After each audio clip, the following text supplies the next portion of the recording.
friend called as Mr. Purushottam Adve, and he is one very rare person who has a very good insight into all tribal arts of India. There are hundreds and thousands of tribal art, and the person who is almost called what you call as, I wouldn't use the word father, but a person who is an upkeeper of tribal art.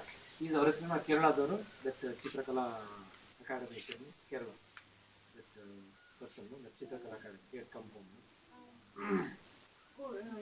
He was an artist who participated in our show also. Kerala, Yurma, Namane Bandidal. Kerala person. What is it? Anyway, we'll no. We'll use that. No. He's actually, that person has written he has a very good documentation and everything. And about not just saying that, because normally we go and talk to anybody, whatever they talk about this old art and all that, they all are 99% bullshit. Unless somebody, has properly know the history or something, what guides say about places of historical importance is also all bullshit.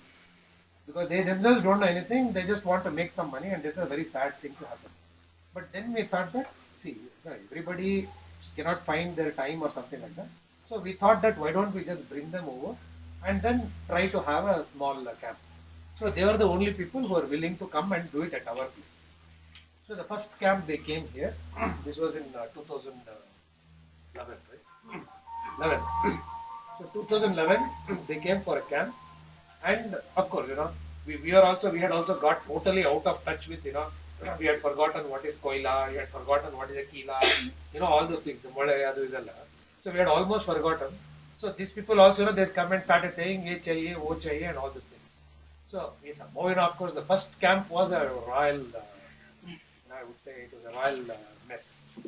But of course, in about 15 days time, whatever little was there, because my idea was to go ahead with only whatever is available here and whatever we could sustain. See, there is no point in getting something from some place and then trying to run a camp or something like that. And of course, here we had a lot of wood, that jungle wood now, which is dried up, and people were paying money to throw the wood out. So now they are very comfortable to give the wood to us for firing and all that. Initially, we had a fear whether people will say it will generate smoke, don't fire here and all these things. But I think the people are generally more than welcome. They're more supportive than what we anticipated. So this is where we all started, and the reason why I'm starting with this purpose as much as the what is the call as the meaning or whatever is. See, we actually wanted, especially these kids, to touch and feel these kind of things, that otherwise this will all become what you call as something. There are so many tribal arts which they have said in the last 3 or 4 decades have disappeared. There are nobody who is there.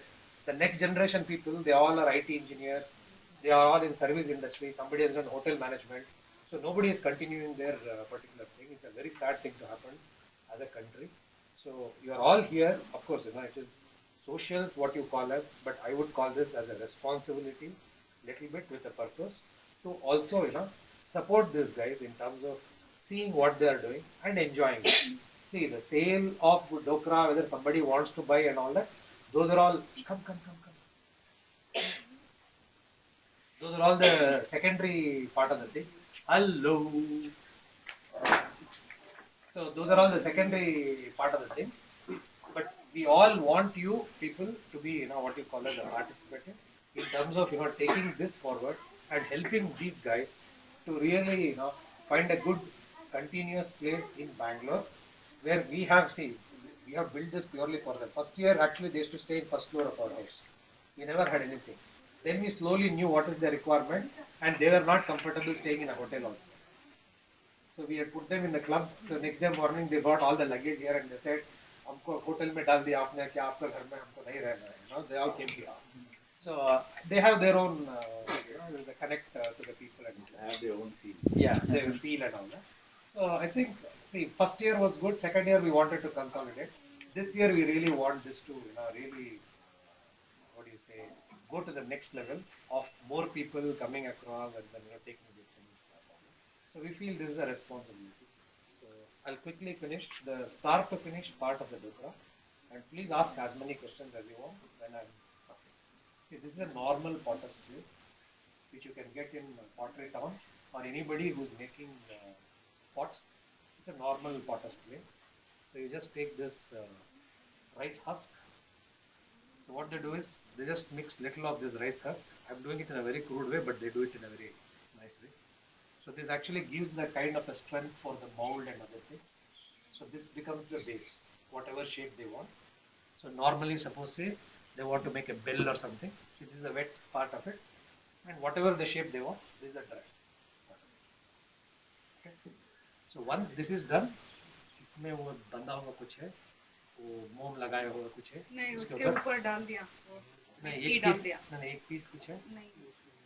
Okay, no problem. So then what they do is, over this they apply a coat of Surya. Come Surya. See, over this what they do is they apply a coat of wax on this, and they also apply one clay, which is somewhat like this. This is a river clay to make this smooth. On top of this, they get this thing which is smooth. Chikni mitti. Yeah, exactly. So it's called chikni mitti, or a smooth soil, or a clay, or whatever it is. So they make a smooth profile surface, and what they do is, mom kidhar? Sab kuch lekhe hai na, please. Then what you do is, वो मोम का वो बनाने का पहले कैसा था? So then what they do is they keep this mold ready, and this is dry. They make it nice and smooth, and they keep it by the side of it. And then once this is dry, what they do is they take the raw wax, that is just a bee wax. They might add some little oil and all that. That in some cases, in some places they add, but it is not a must.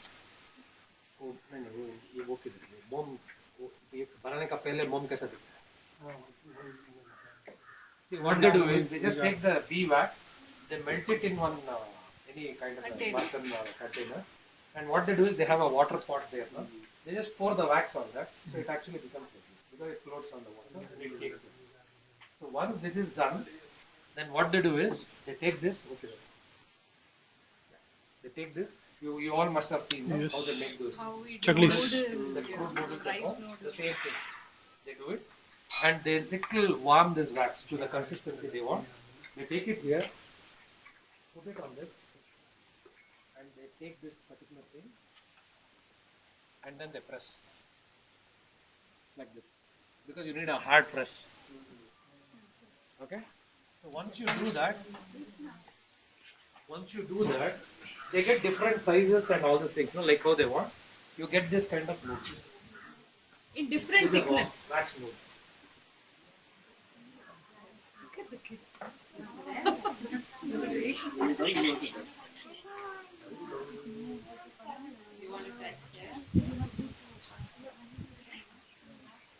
The wax node. वो गर्मी करने का वो आपका जो भी है ना वो लिक्विड वो गर्म करने का wax. It's a simple wax. So what they do is see, once this is done, what they do is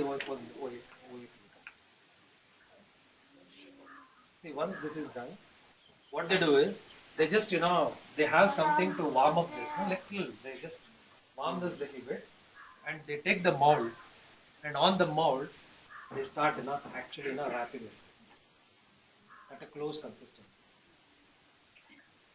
If you see that kind of that stripes in Dokra, that which is very close, it is because it is wrapped with the noodles. So what I'll do is, ये बनाए हुए एक ही है. So this is a raw form of that wax. They get it from their place. You can get it anywhere, even in Bangalore also. The bee wax is the same. See, they actually wrap it with those kind of noodles at a close place. See, this is the base mold, and this is that chikni mitti or that smooth thing. And over that, see, they have wrapped it with the pasta.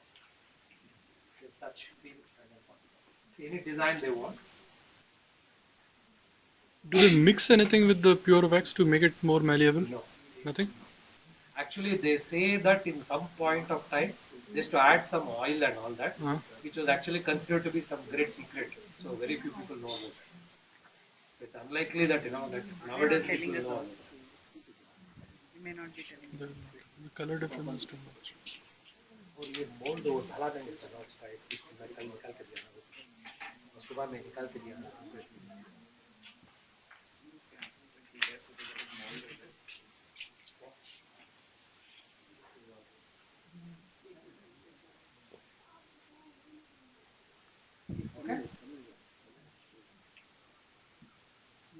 ಅಲ್ಲಿ ನೋಡಲ್ಲಿ ಸೂರ್ಯ ನೋಡಲ್ಲಿ ಇವಾಗ ನೋಡು ಕೂತ್ಕೊ ಹೋಗಲ್ಲಿ ನೋಡು ಬಾ ಇಲ್ಲಿ ಬಾ ಇಲ್ಲಿ ಬಾ ಇಲ್ಲ ಇಲ್ಲಿ ಬಾ ನಾ ತೋರಿಸಿ ನಾನೇ ಇದು mould ತಯಾರಾಗಿದೆ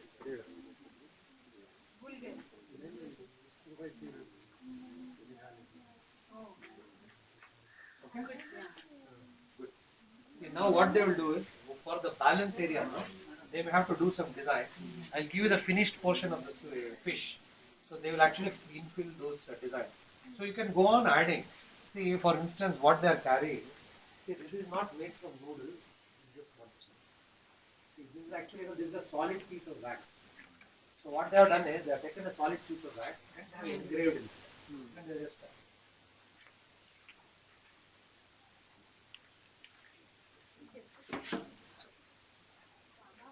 Okay.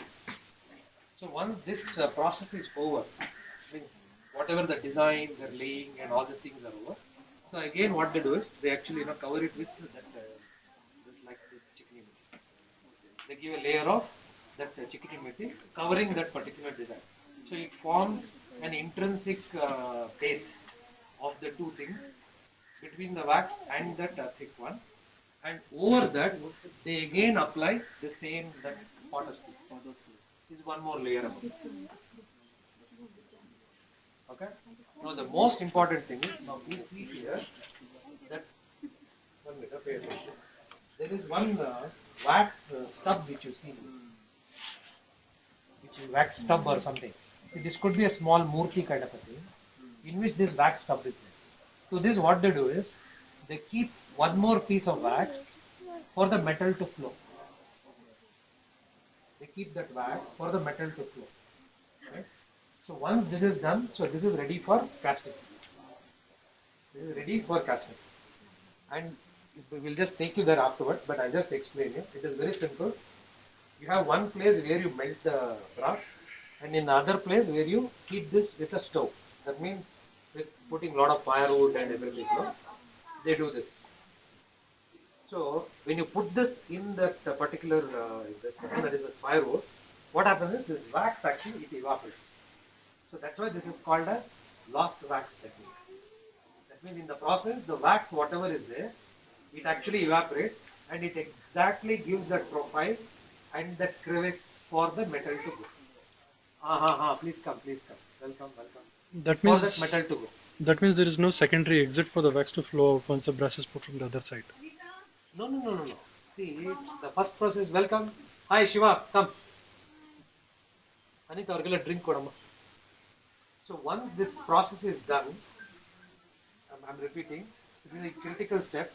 You heat this with the thing, all the matti stays as it is and your mold, and the wax actually it evaporates because of the heat. Right? The wax evaporates because of the heat. And that, what photographs which Sandhya sent you, that they are pouring the wax and all that. So they have heated this in the stove and you have a molten brass and that wax has evaporated and you are pouring the wax into this. Immediately when it's heating on Yeah. It's almost this particular this mold will be almost red hot. This will be red hot and they just take the brass and pour it into this. So once it is poured, then what they do, I think that also Sandhya sent a photograph, they break it. Once it cools down, maybe anywhere between 2 to 6 hours, they break this particular mold and you actually get this kind of thing. This is actually from the last mold, which is possible. It may be a little dirty, but you can always wash it. It could be sharp. बड़ा मंदिर है